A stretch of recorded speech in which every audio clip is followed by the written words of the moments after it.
In this Baldur's Gate 3 video, I'm going to be showing you 3 early game Barbarian builds, and we're going to have one build here for each subclass. These go up to level 6 just like the other videos, and these are builds that can kind of get you going early on in the game to best utilize Barbarian.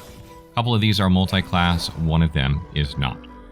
So the first build that I want to show you is a 6 levels of Wildheart Barbarian, and why I like 6 levels of this, first of all, is you gain extra attack at level 5. All of the Barbarian builds I'll show you today have at least 5 levels of Barbarian, because if you're playing early on in the game before you multi-class with another martial class that has extra attack, you're going to want to make sure you have extra attack from somewhere, and if you start with Barbarian, that is the best way to get it, is just go 5 levels in Barbarian. And secondly, when you take 6 levels of Wildheart Barbarian, at level 6 you're going to gain an animal aspect from a list of 10, and some of these are quite strong. I really like Stallion here. This allows you to gain temporary hit points whenever you dash, and you're going to gain 2 temporary hit points per character level. That means at level 12 this would be 24, but at this point in the game, it'll give you 12 temporary hit points whenever you dash. And we've taken the Eagle Heart here because this gives enemies disadvantage on opportunity attacks, which is okay, but more importantly, it makes dash a bonus action, or gives us the option to dash as a bonus action. So then when you dash in combat, you're going to gain those temporary HP, and you're still going to be able to attack twice on the same turn. Now keep in mind, on the first turn of combat, you're going to have to decide what you want to do, because Rage is also a bonus action. So you won't be able to dash as a bonus action and Rage as a bonus action in the same turn. However, you could dash as an action if you want, and then use your bonus action to Rage depending on what your setup is, or you could Rage on turn 2, or you could use dash on turn 2 just to gain the temporary hit points and then attack twice.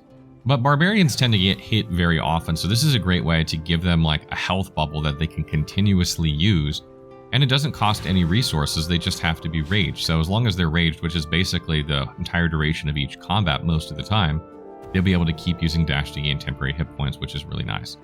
And I also take the Great Weapon Master feat here in order to use Reckless Attack to kind of offset some of the hit chance that you're going to lose by using Great Weapon Master. We're using a two-handed weapon, so we're gaining that extra 10 damage in exchange for that hit chance penalty.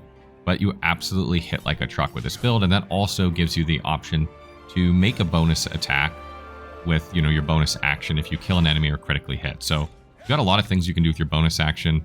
You can either dash to gain extra temporary HP, or you're going to be able to use another attack. So that's 3 attacks or extra HP.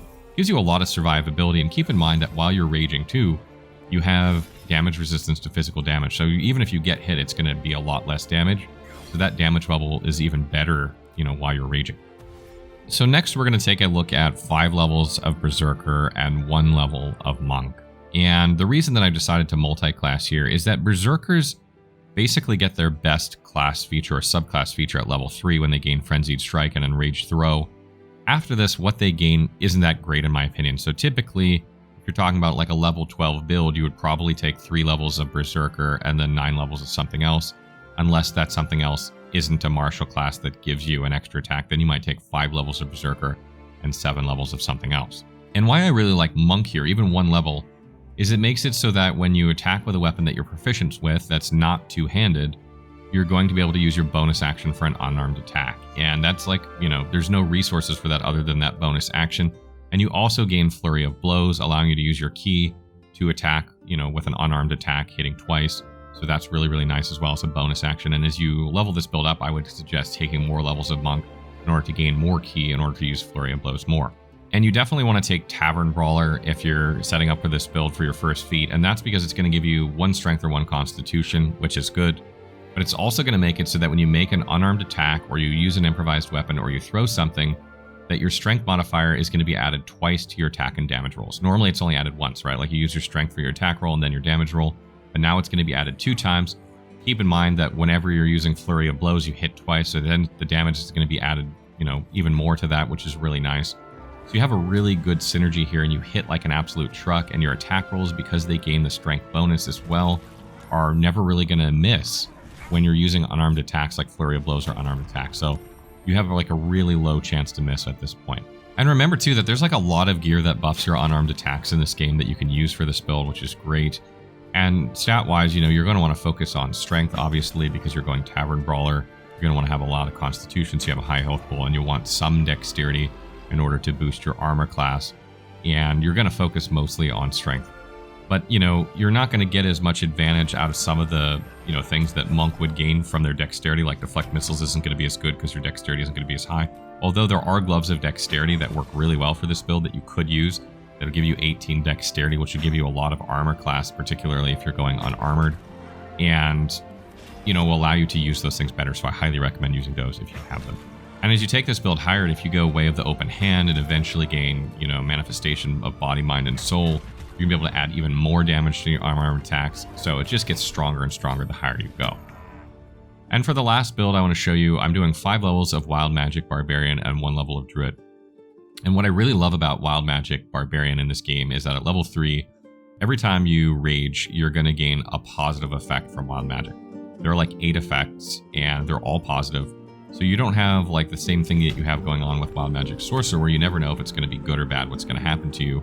It's always going to be good, so you definitely want to take advantage of that. Now, I do recommend, though, that you move up to enemies before you use Rage, because sometimes you get hostile AoEs, like that deal damage around you, and they will hit friendlies if you're near them, so moving up before raging is a good idea if you're a Wild Magic Barbarian.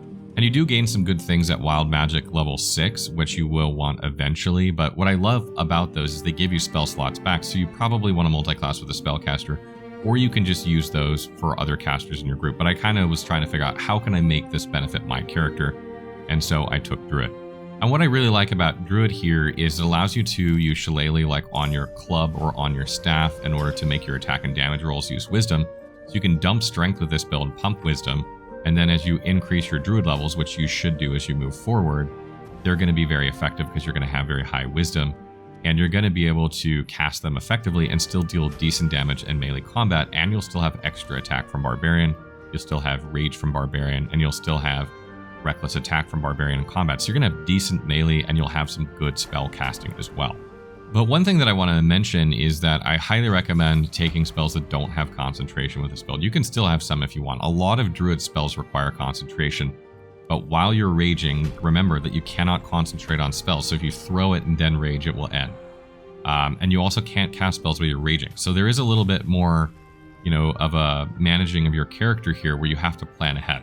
And I like to take spells like Thunderwave or Ice Knife or Healing Word for this build that you can use before you rage, right? Like maybe you set up in combat or using those spells, then you rage, and then you go to town attacking. So make sure that you take spells that don't require concentration, unless you are planning to not rage, then that's fine. But if you're gonna rage, you know, you're gonna waste that spell if it's concentrating. So make sure that you keep that in mind when doing this. And then I would highly suggest moving forward that you either go Circle of the Spores to further boost your melee damage and to give you some spells, or you go Circle of the Land in order to pick up some, Circle of the Land spells that don't require concentration that hit hard, like Lightning Bolt or Melf's Acid Arrow, stuff like that. So it's really up to you if you want more martial damage with Circle of the Spores, or if you want more, better casting spells. So that wraps up our video on 3 early game Barbarian builds. I hope you guys enjoyed it. Gave you an idea how you can play your Barbarian early game. We will have some more end game builds later. And the way you would play builds in this game early is not necessarily the same as you'd play them later, because you only have limited levels. So you have to make the best decisions at the level that you're at. So I hope you guys can see why I made decisions and, at least went 5 levels of Barbarian in order to gain extra attack. As always, if you have further tips, things I didn't mention, please leave them in the comments. And if you have questions, leave them there as well, and I will try and answer them as soon as I can.